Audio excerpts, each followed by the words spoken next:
Dice Oscar, chisméanos un poco tu salida de la TV. No, personalmente, muchos problemas internos de producción. Hubieron problemas ¡Ay, qué suspira! de que son tantos. Que son tantos, no sé por dónde comenzar.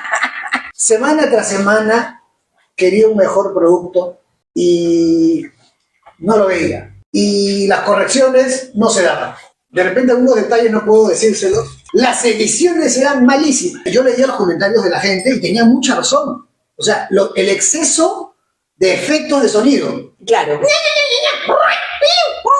Entraba un pollo, un pato, o sea, una gallina. Sí, y no lo podía decir al público. Settle up and dance.